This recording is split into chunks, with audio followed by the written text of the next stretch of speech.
Bom dia, pessoal, tudo bem? Como estão todos? Enfrentando esse período aí com segurança, serenidade, né? E muita fé. Hoje nós vamos falar sobre o capítulo 6 e eu vou fazer uma coisa um pouco diferente. E depois vocês me dão um retorno, se preferem assim ou no formato anterior. Eu vou apresentar o PowerPoint do capítulo 6. Eu estava optando por uma conversa, assim, tal. O capítulo 6 é muito denso. Eu vou experimentar fazer assim, depois a gente analisa e avalia, tá ok? Se assim tá bom, se tá melhor. Vamos lá. Deixa eu ver se eu consigo aqui, deixa eu ver. Então, deve dar certo. Opa, acho que vai. Ah, estão vendo aí? Acho que estão, né? Deixa eu só... Aqui. Bom, então, o capítulo 6 é esse: recursos naturais minerais não renováveis e inesgotáveis. Quem foi que disse que recurso mineral é sempre não renovável? Ou sempre inesgotável? Vocês já sabem que não, né? Há recursos minerais que são renováveis e que são inesgotáveis. Boa parte deles, aliás, são inesgotáveis. Para diversos fins que não energéticos. Bom, a mineração, ela é uma atividade muito ampla, porque os tipos de minerais são muito diversos, né? E cada um deles vai gerar um tipo de restrição em relação ao acesso, de impacto ambiental diferente. Vocês sabem que as surface mines de carvão, elas impactam o ambiente muito mais do que as deep mines, né? Mas eles têm alguma coisa em comum, essas atividades. Eles têm algumas fases que têm que ser cumpridas, né? E aí estão as fases nesse slide. A da exploração. Explorar em mineração significa estudar a área, para ver se existe alguma coisa interessante ali, algum mineral que se torne minério, né? Vocês sabem que minério é um mineral com valor econômico.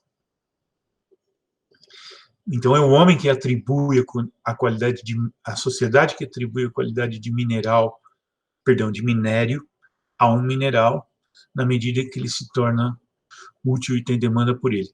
Depois tem a fase da avaliação, a fase do desenvolvimento, e aí a fase da produção mesmo, que a gente chama de produção ou explotação, né? E depois o fechamento, né? Vocês dão uma olhada no texto com detalhes, tá bom? A fase de avaliação é sempre contínua, né? Porque conforme vai se produzindo, eles vão estudando para ver se continuam lá, até quando.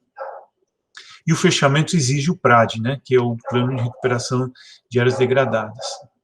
Antigamente não existia isso, então nós temos aí no Vale do Paraíba um monte de áreas de antigas areais, os areeiros largavam os passivos ambientais, né, impacto ambiental da mineração, não só da mineração, a gente chama de passivo ambiental.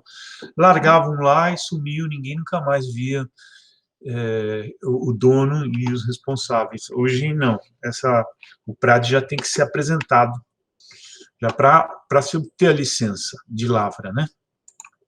Vamos lá? Então, lavra. Lavra é um conjunto de ações voltadas para a explotação de um depósito, de uma jazida. E isso pode ocorrer de duas formas, ou na forma de garimpo, que é uma lavra rudimentar, artesanal, ou na forma de mineração mesmo, com uma lavra regulamentada, etc. Essa foto do garimpo é uma das imagens da exploração do ouro em Serra Pelada nos anos 80. Essas imagens correram o mundo, vocês nem tinham nascido ainda. Foram tão chocantes para o mundo inteiro que, inclusive para nós, brasileiros, né, as condições que eles trabalhavam, quanta gente morria de doença, soterrada, etc. E todos enlameados, é uma coisa incrível. Icônica. Icônica. Emblemática. Polêmica.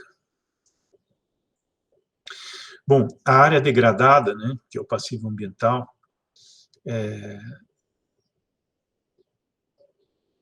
ela pode se recuperar de duas formas, tá certo?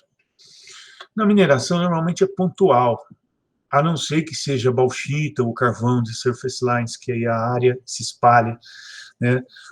E também quando atinge a rede hidrográfica ou gases tóxicos, então aí se torna regional, mas normalmente é mais pontual. E a recuperação se dá de duas formas, ou como restauração ou como reabilitação. É quase impossível restaurar uma área degradada por mineração, porque a restauração, quando o impacto é reversível, você consegue fazer com que aquela área volte às suas condições originais. Mas na mineração você retira a vegetação, o solo, cava um buraco, a rocha, não tem como restaurar. Normalmente tem como reabilitar. Reabilitar, tem um negócio aqui na frente, eu não sei se está para vocês também. É quando o impacto é reversível e você tem que atribuir novos usos àquela área. Tá certo? É a mesma coisa, isso tem uma correlação com reciclar e reutilizar. Você recicla um recurso natural quando ele volta ao seu uso original. Então, se a água que nós usamos em casa volta para o uso doméstico, ela foi reciclada artificialmente. Agora, se ela é tratada até um ponto de qualidade, não para o consumo, mas para outros usos, então ela é reutilizada. Se uma latinha de alumínio volta a ser uma latinha de alumínio, ela é reciclada. Se uma garrafa PET vira uma vassoura, ou uma saboneteira, ela não foi reciclada, ela foi reutilizada. Embora nas escolas se façam usinas de reciclagem e quase nunca reciclagem, mas enfim, isso, tá? E isso tem correlação com a reabilitação de áreas. Quando a área não volta a ser o que era e passa a ser uma outra coisa, a área foi reabilitada, tá? Então, olha aqui os exemplos. Olha aqui, uma área de mineração, ela foi reabilitada, virou um parque, um pesqueiro, pedalinho, sei lá, tá? Então, se ela é degradada, vai ser restaurada ou vai ser reabilitada. Esses são os dois processos de recuperação de áreas possíveis, tá bom? Vamos passar agora para a matéria bruta. As matérias brutas são as rochas, cascalhos, areias.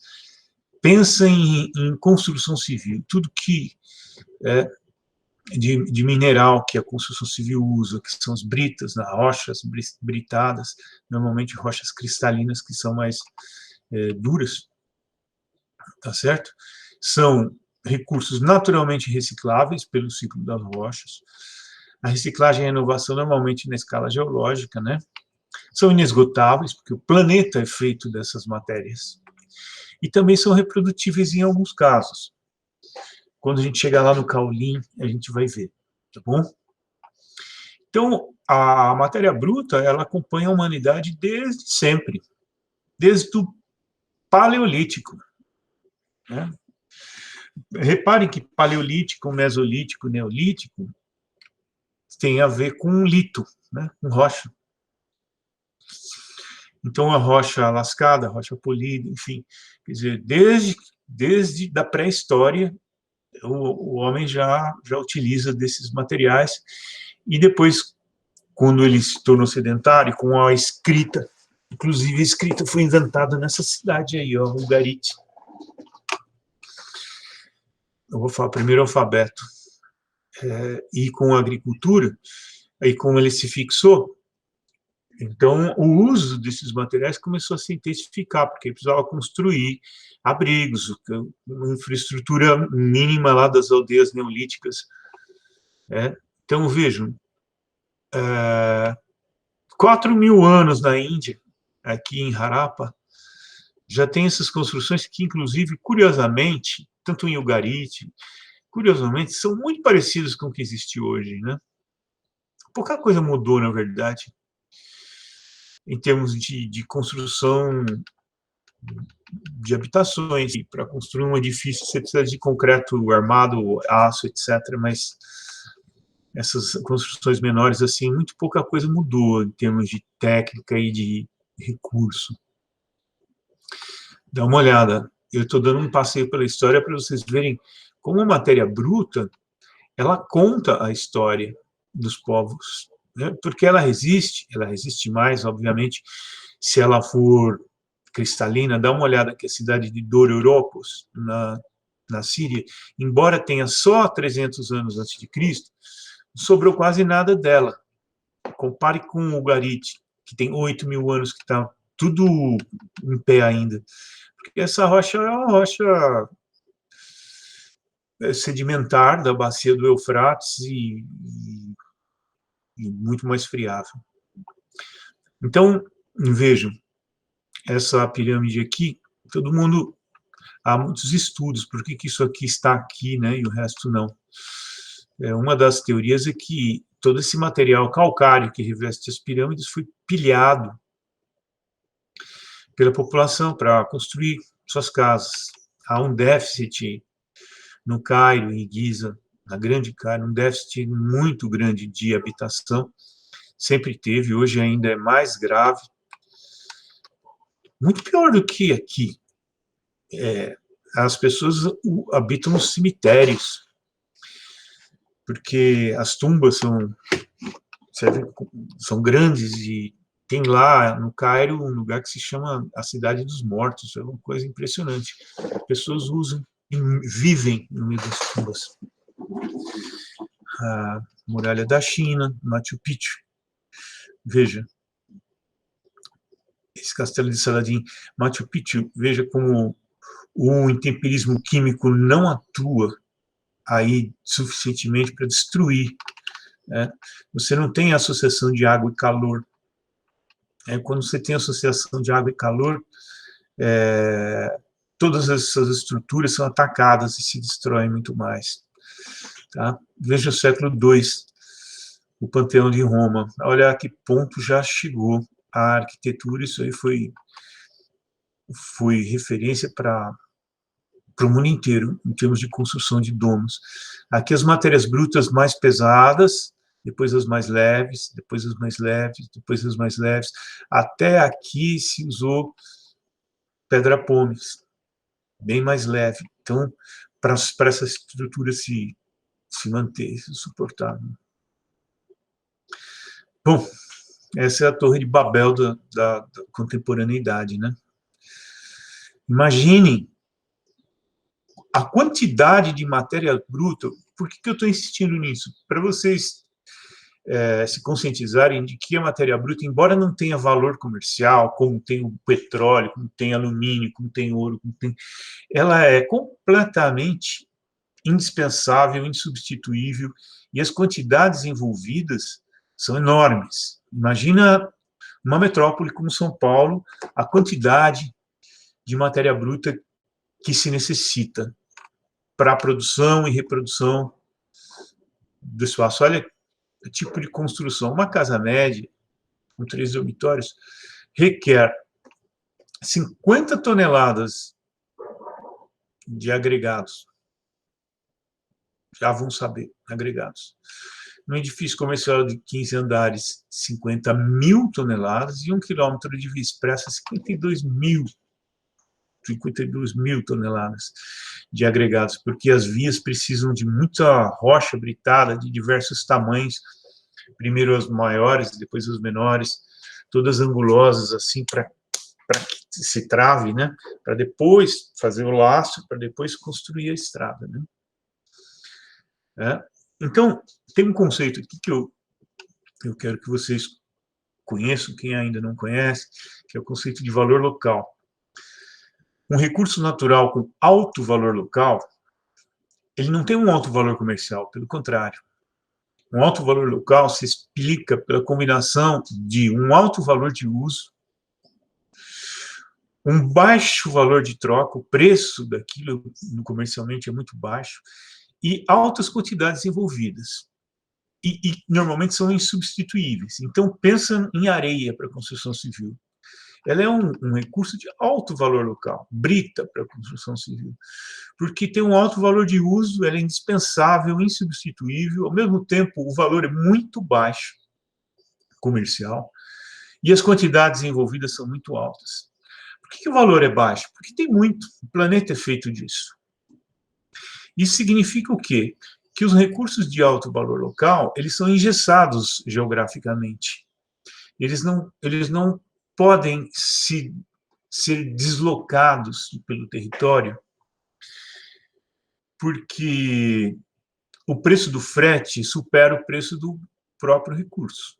Então, a cada 50 metros, 50 quilômetros, um caminhão de areia dobra de preço. Então, olha o resultado, que a distância, né? O valor em reais e a distância, como o valor em reais vai subindo na medida que, olha, 0, 30, 60 quilômetros, 60 quilômetros dobrou, eu tinha falado 50. Então, dá uma olhada no mapa com os registros de licenciamento de lavra em São Paulo, de atividades mineradoras. Dá uma olhada que nas áreas metropolitanas aqui, de Campinas, etc., nessa região aqui, que é a região mais urbanizada, a mineração é mais forte, né? Aliás, dá uma olhada aqui. Esse é o mapa de mineração de matéria bruta no estado.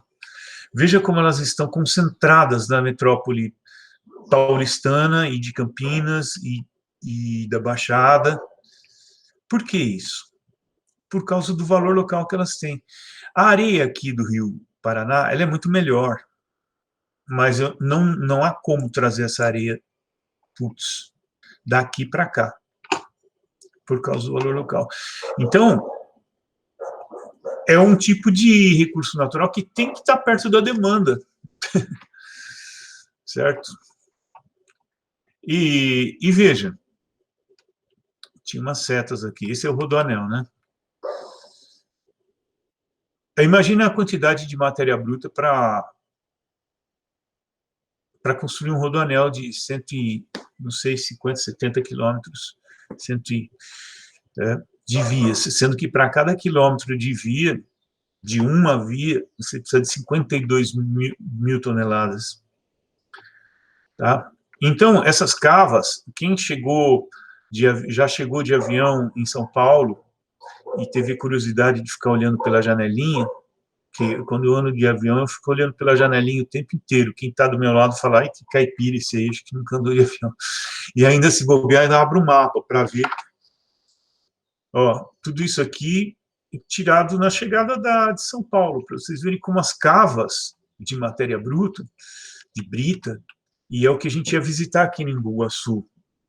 A gente ia visitar tanto brita quanto argila. Estão na região metropolitana mesmo. Veja. E aí acontece uma contradição, um paradoxo.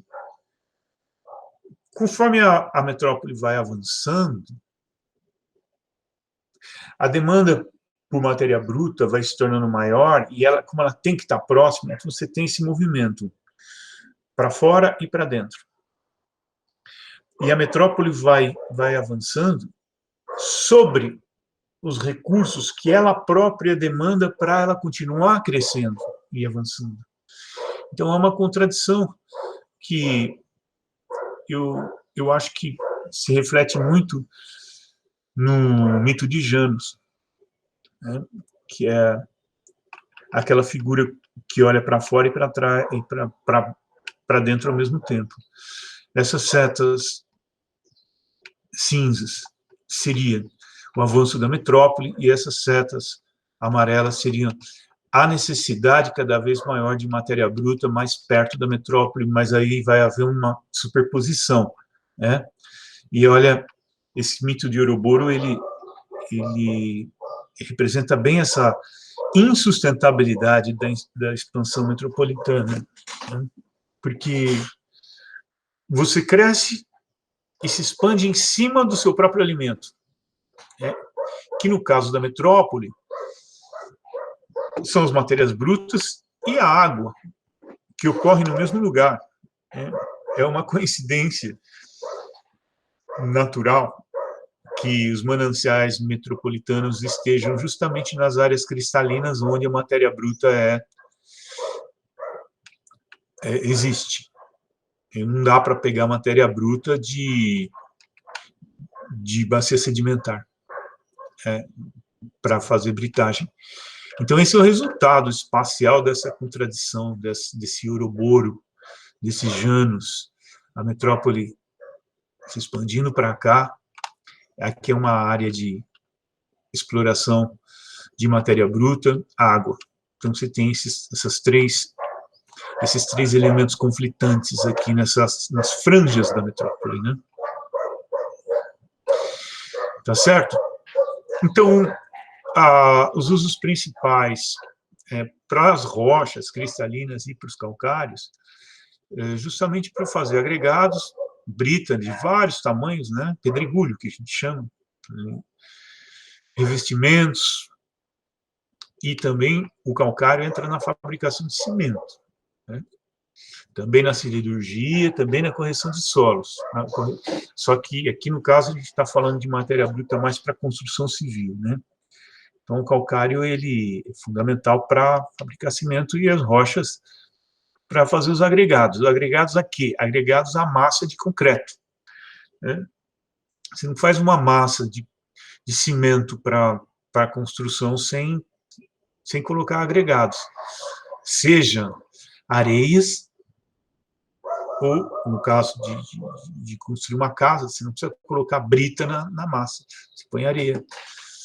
Ou seja, britas mesmo, né, agregados maiores para construção que exige maior resistência, por exemplo, lajes e prédios mais altos. Então. E as argilas também, junto com o calcário, entram na composição do cimento, dos tijolos, das telhas. Além de papel, cerâmica, cosméticos, etc.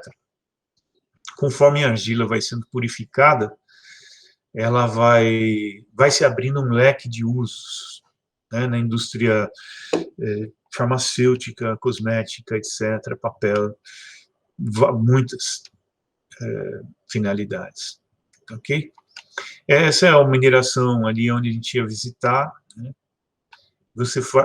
Se faz um desmonte hidráulico, né, do perfil de solo. Tá vendo essas mangueiras aqui? A argila está aqui compondo um perfil, como está o silt, como está a areia, etc. E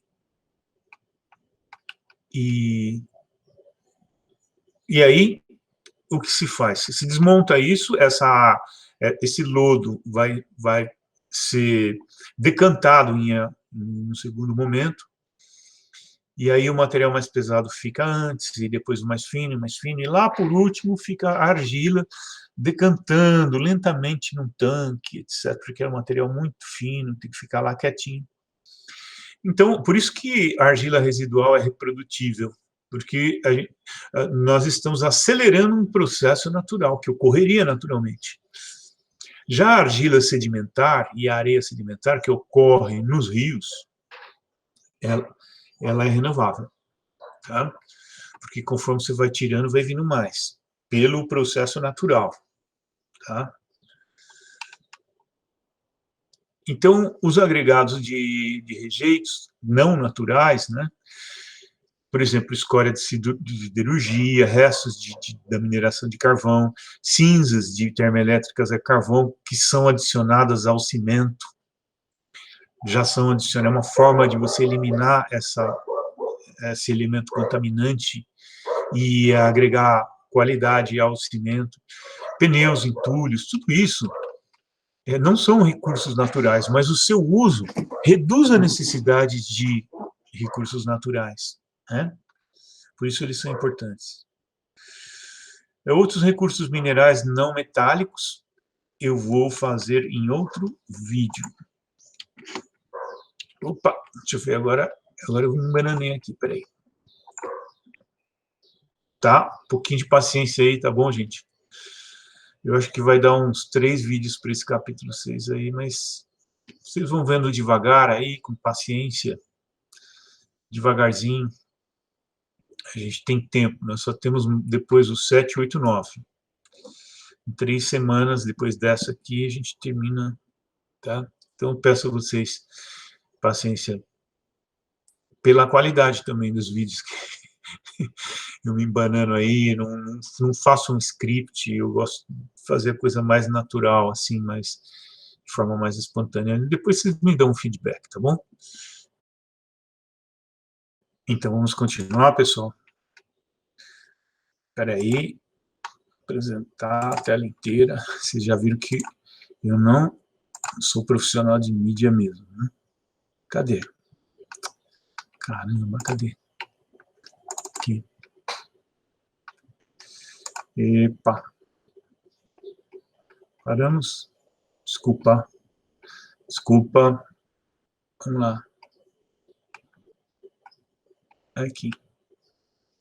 Então, desculpa. Foi uma marcada minha, sumiu aí o ocultar.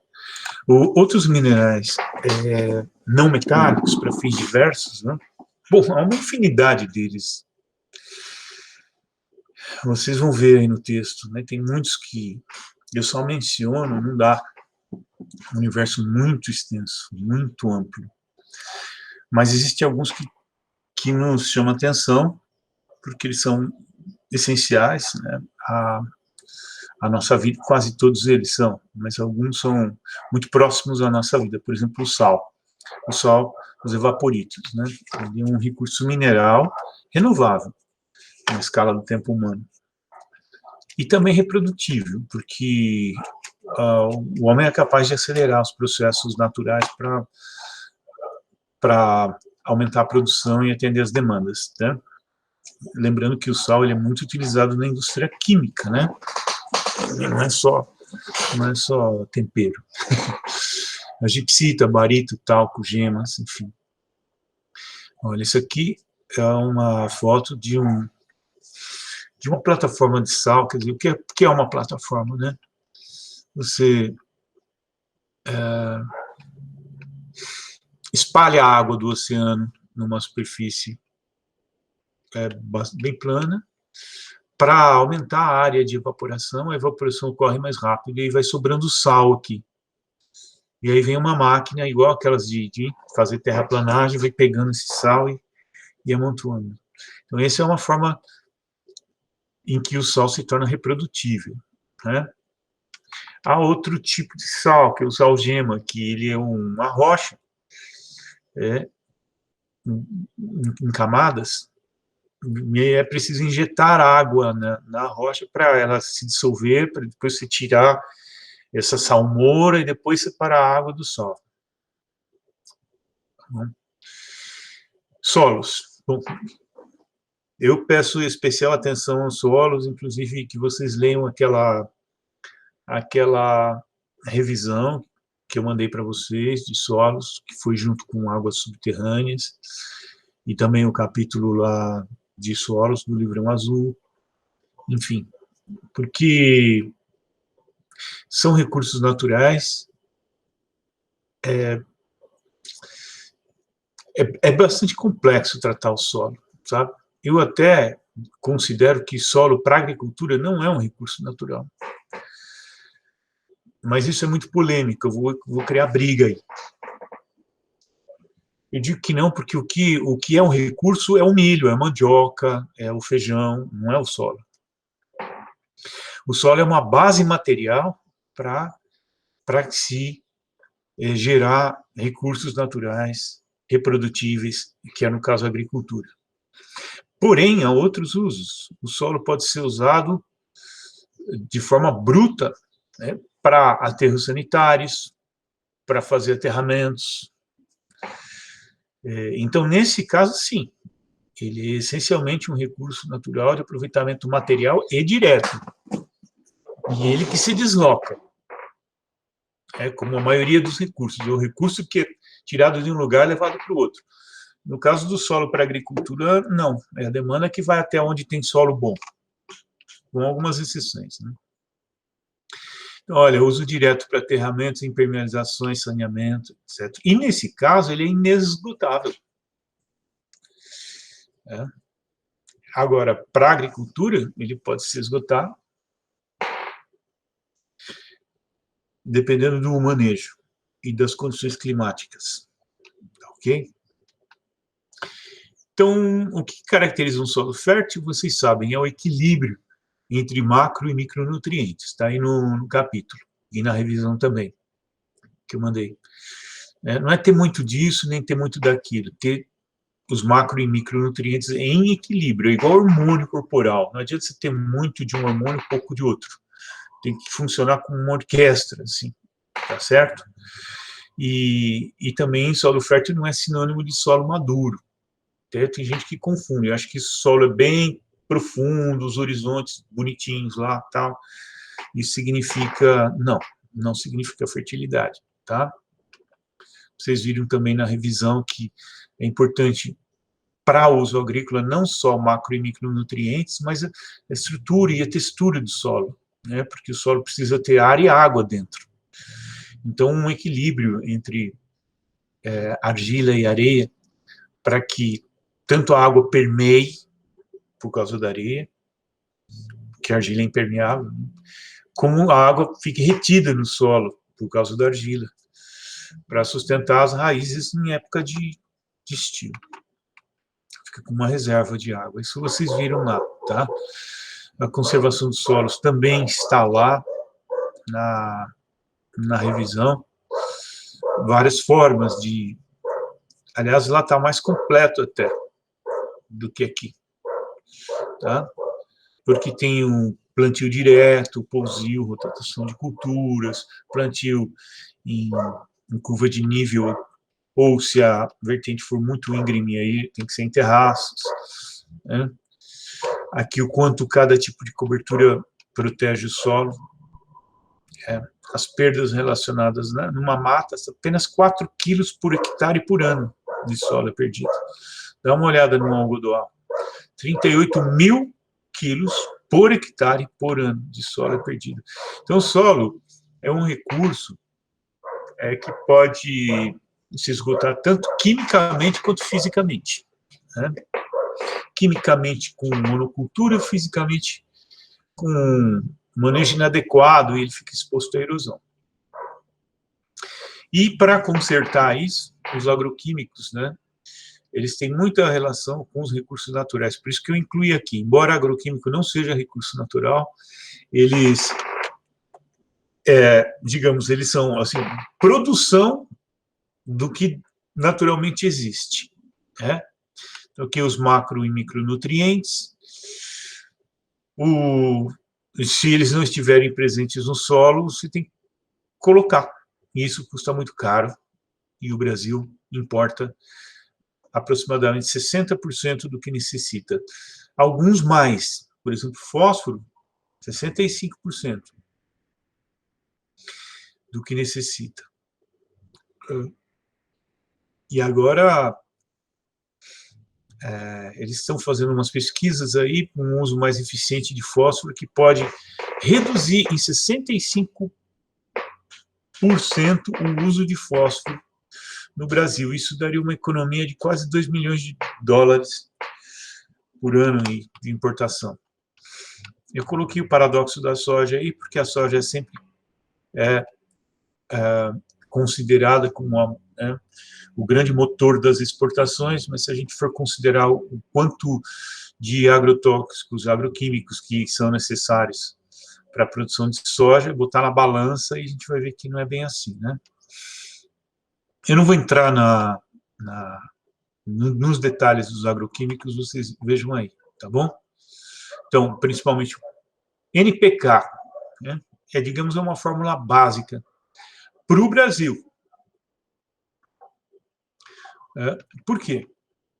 Porque no Brasil o clima tropical chove muito, as bases vão embora, o P e o K, o cálcio, né, vão embora, vai ficando muito ferro, o alumínio no solo, então você joga calcário lá para corrigir o pH. Então, típico de solos onde há muita lixiviação pela chuva. De qualquer forma, o NPK, o nitrogênio e o fósforo essenciais, e o potássio, veja, o potássio vem de pot of ash. Mais de 150 países consomem, e Brasil, China e Índia consomem quase metade do potássio do mundo. Né? E mesmo assim, o Brasil importa 90% necessita, tendo em Nova Olinda o maior rio vinita do mundo. Olha só. É uma reserva que estava pertencendo à Petrobras, agora eu não sei mais. A maior reserva silvinita é o minério de potássio. Nós temos a maior reserva de potássio do mundo. E importamos 90% do potássio que necessitamos.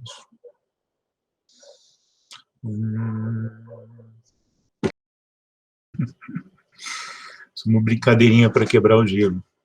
É que uma senhora vizinha aqui me parou um dia e falou: professor, você está trabalhando com computador, né? Mas eu ouvi dizer que computador também transmite vírus. Gracinha. Bom, gente, vamos continuar lá nosso estudo. Agora entra uma parte importante, que é minério de ferro. Tá? Então, vamos lá. Tela inteira aqui.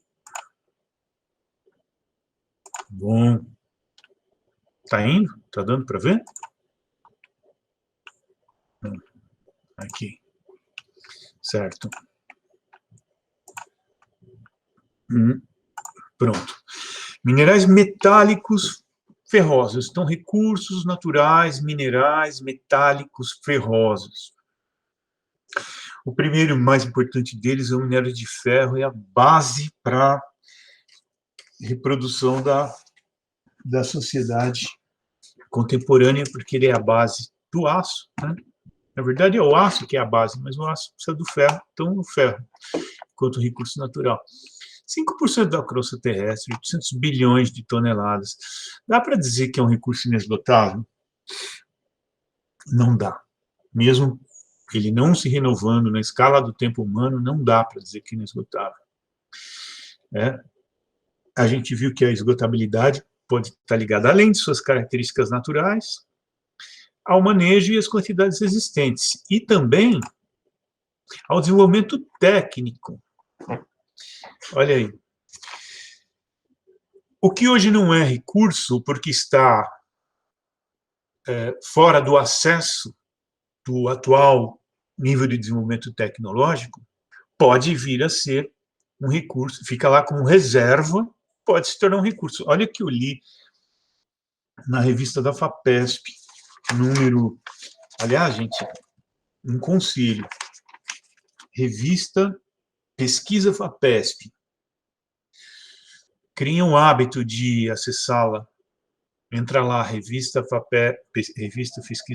Pesquisa FAPESP, e aí tem lá todos os números, você pode folhear, pode baixar em PDF. É uma mina de ouro de estudos interessantes e pesquisas de altíssima qualidade que aparecem lá. Uma grande fonte de água para o nosso moinho analítico. Olha que poético.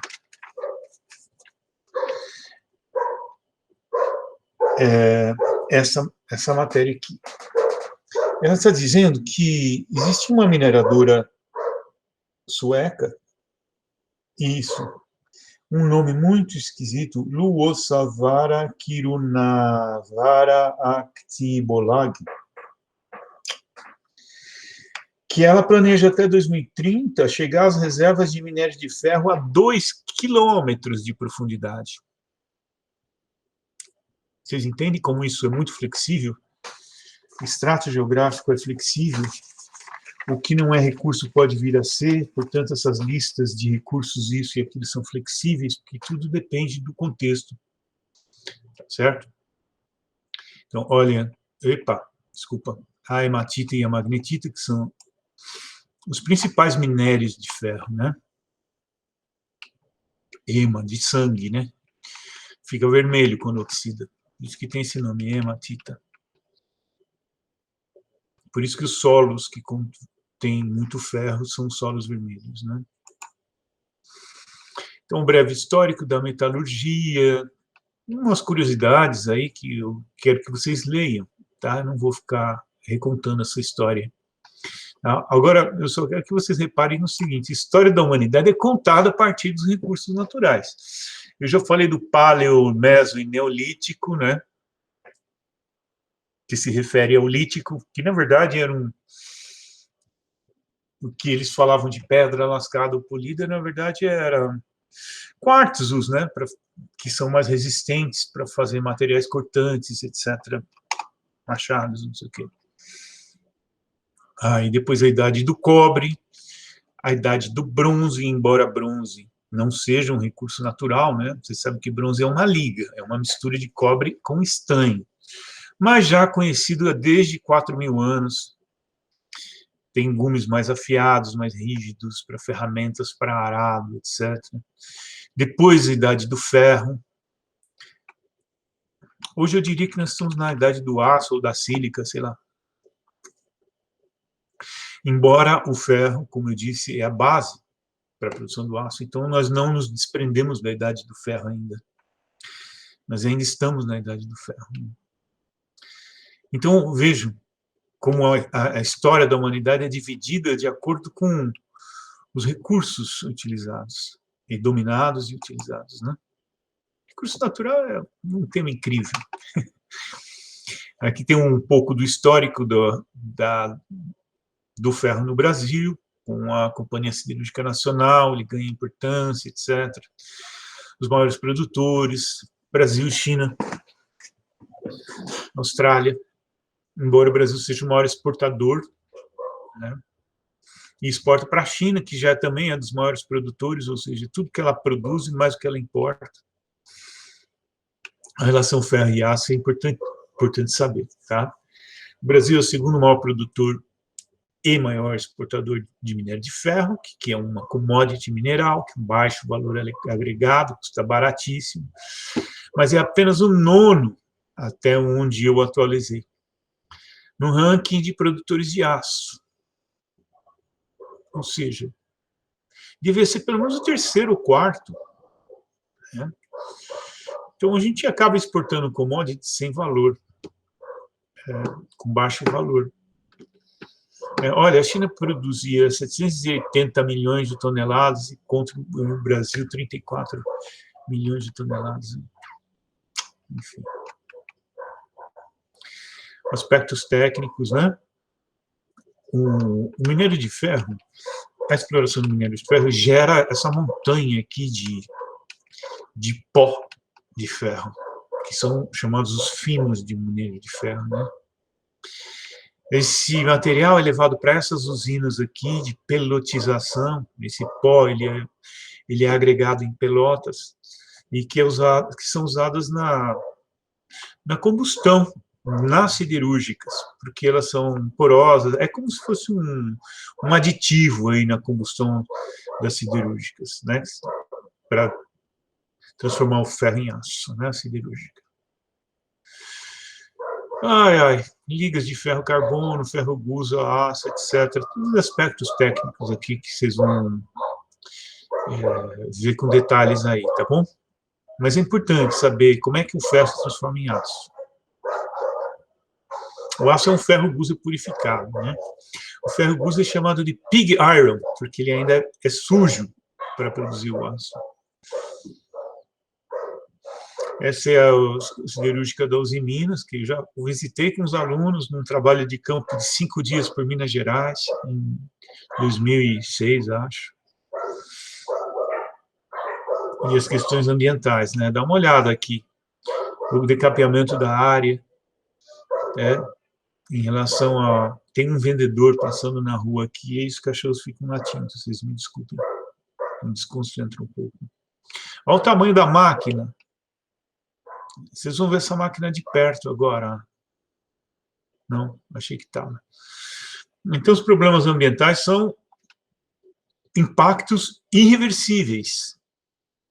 Embora locais, se não atinge a rede hidrográfica, eles se mantêm locais, são circuito fechado, são irreversíveis. Não tem como restaurar essa área nas condições naturais, só tem como reabilitar, de repente encher de água, ou fazer dessa cava aí um aterro sanitário, alguma coisa. Aí é reabilitação de área, né? A única forma possível. E assoreamento de rios é muito comum em bacias próximas ali no Rio Doce, enfim. Por quê? Porque a siderurgia ainda usa hoje muito carvão vegetal. E o carvão vegetal, ele acaba se tendo que se desmatar para o plantio, né, da madeira, que vai se tornar carvão vegetal, e o solo vai ficar desprotegido, e assoreamento de rio é um...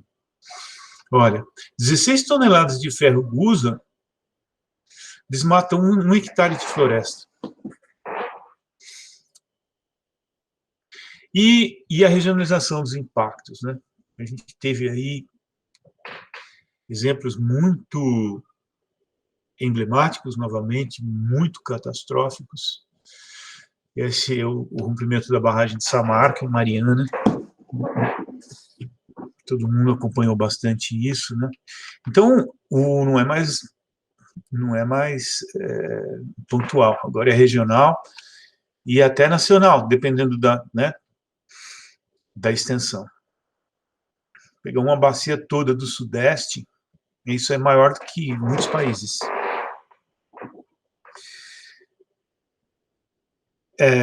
No capítulo 6, vocês têm também uma foto de Brumadinho, e tudo que aconteceu lá foi uma coisa que foi incluída depois, tá? Então, vocês olhem lá um capítulo. E a recuperação de área degradada, ela é bem limitada, é possível, embora seja limitada, é possível.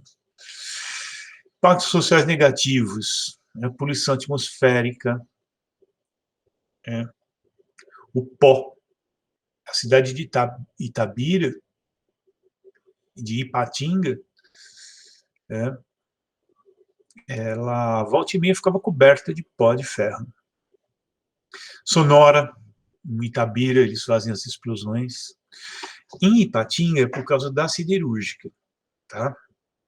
Em Itabira, é por causa da mineração. O minério é extraído de Itabira e vai até o Vale do Aço, que é Ipatinga, Timóteo e tal. E os impactos positivos são aqueles de sempre, né? Geração de emprego e renda. Todo mundo em Itabira, em Ipatinga, lutam pela manutenção dessas atividades lá, porque a cidade depende, né? Muitas famílias dependem daquela atividade. Outros minerais metálicos ferrosos são manganês. Para que é usado? 90% dele é usado na siderurgia, porque ele torna o aço inoxidável, etc. Boa parte desses metais metálicos ferrosos, eles vão entrar na composição do aço. O aço é uma liga, né? Igual eu falei que o bronze é uma liga, o aço é uma liga. Outros minerais metálicos ferrosos, o cromo, para que serve? Também para tornar o aço mais resistente à oxidação, corrosão, etc. Tá? E os não ferrosos? Entre os não ferrosos, os principais são o alumínio e o cobre. Tá? Eu estou passando por cima, porque vai ficar muito longo se eu ficar falando um por um. O alumínio é um mineral de bauxita, né? O meu bauxita é um mineral de alumínio. É o metal mais abundante no planeta, mas ele nunca vem de forma pura, né? Ele é um metal moderno, na verdade, ele foi descoberto a forma de se utilizar no século XIX. Então, a bauxita é moída, depois ela é misturada com soda, e aí ela vira alumina. Essa alumina passa por eletrólise para separar o alumínio, né? Então, o alumínio, ele sempre requer muita eletricidade, né? Por isso que a usina de Tucuruí foi construída, né? Para mineração, para atender a mineração. Então, 4,5 toneladas de bauxita dá 1 tonelada de alumínio. Imagina, então, os rejeitos. Né? 3,5 toneladas de rejeito para a mais. Né? As características, né? Leve, refratário, resistente à corrosão, condutor elétrico, etc. Está presente em todos os setores da sociedade. O alumínio é tão importante que ele é usado como índice de desenvolvimento socioeconômico. Ou seja, mede-se o desenvolvimento econômico, principalmente, de um país de acordo com o consumo per capita de alumínio. Então, quando eu fiz essa conta, na época, talvez eu tenha que atualizar, enquanto o consumo no Brasil era de 4 quilos de alumínio por habitante por ano, no Japão era 20, 5 vezes mais. Porque ele está presente em tudo. Não dá para a sociedade moderna se reproduzir sem alumínio. Eu não sei, depois do coronavírus eu estou desconfiando de tudo. Tudo é possível. Então, vejam, a mineração de bauxita ela é muito parecida com as surface mines de carvão, porque são em camadas e você acaba devastando uma área muito maior do que outro tipo de mineração. Urânio, deep mines de carvão, ferro, etc. Então, elas são espalhadas. Isso é um problema, né? Porque muitas áreas, isso aí estava tudo coberto por floresta, em Paragominas, no Pará. É um torrão, né? Você fala, como é que um alumínio sai de um torrão desse? Por aquele processo lá que eu expliquei ali atrás. Está mais detalhado no texto. Agora, olha que incrível. Oriximiná, no Pará, que é sede de uma das maiores minerações de alumínio do mundo. Dá uma olhada no aspecto da cidade, na infraestrutura da cidade. E, mais uma vez, aquele alerta: recurso natural não é sinônimo de riqueza. Como é que uma cidade que é a sede da maior mineração de alumínio do mundo está nessas condições? Finalmente, o cobre. Ele foi, né, essa denominação dos minerais e das rochas sempre tem a ver com um lugar, né? Então, de Cuprum, do Chipre. É o metal mais antigo usado pela humanidade. Em utensílios, moedas, armas, etc. Porque ele tem umas propriedades interessantes. Ele é dúctil. Dúctil quer dizer, ele é dobrável, maleável. Então, você dobra sem quebrar. Né? Também é não corrosivo. E no setor elétrico, então, ele é hiper importante hoje. Né? Os fios, cabos de linha de transmissão são de cobre. Né? E valem. E ele é totalmente reutilizável e reciclável. Por isso que volta e meia tem roubo de cabos e os túneis de São Paulo ficam sem luz. Vocês já viram isso? Eu já vi várias vezes. De repente, você entrar num dos túneis, está sem luz, porque você vai ver depois roubaram os cabos. Tá? E o fato dele ser amplamente reutilizável e reciclável pode perpetuar seu uso. Então, a despeito das quantidades que existem, sabe, se você pega esse material, usa de novo, usa de novo, usa de novo, você perpetua, né? Ele se torna inesgotável. Os maiores produtores são Chile, Estados Unidos, Peru, China. O Brasil é autossuficiente. O maior produtor é o Pará. O Pará é quase o maior produtor de quase tudo. E é um dos os estados com menor IDH do Brasil. E questões ambientais reconhecidas, etc. Tem aí. Ligas. Cobre e estanho dá uma liga que se chama bronze.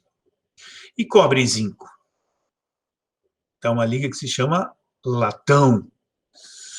Muito usado em fechaduras, corrimões, metais, sanitários, luminárias, esquadrias e instrumentos musicais. Olha que foto bonita.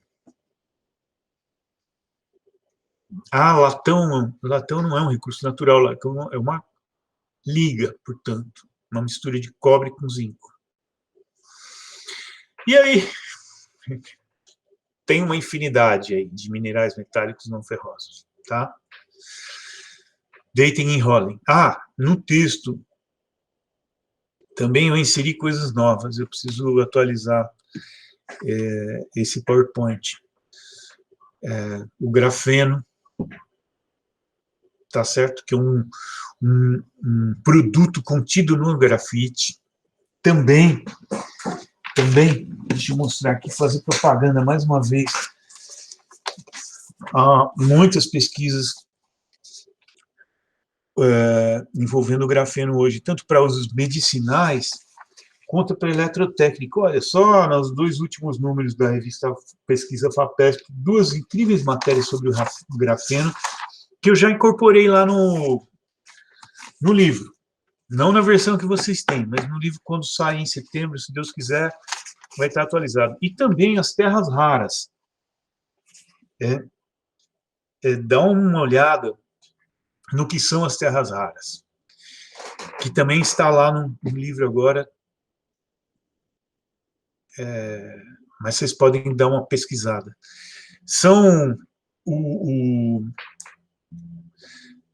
minerais, são recursos naturais muito importantes para o mundo contemporâneo, porque eles são muito utilizados, como tem alta condutividade elétrica e alta resistência térmica, etc., eles são muito utilizados no universo eletroeletrônico, daí a importância deles.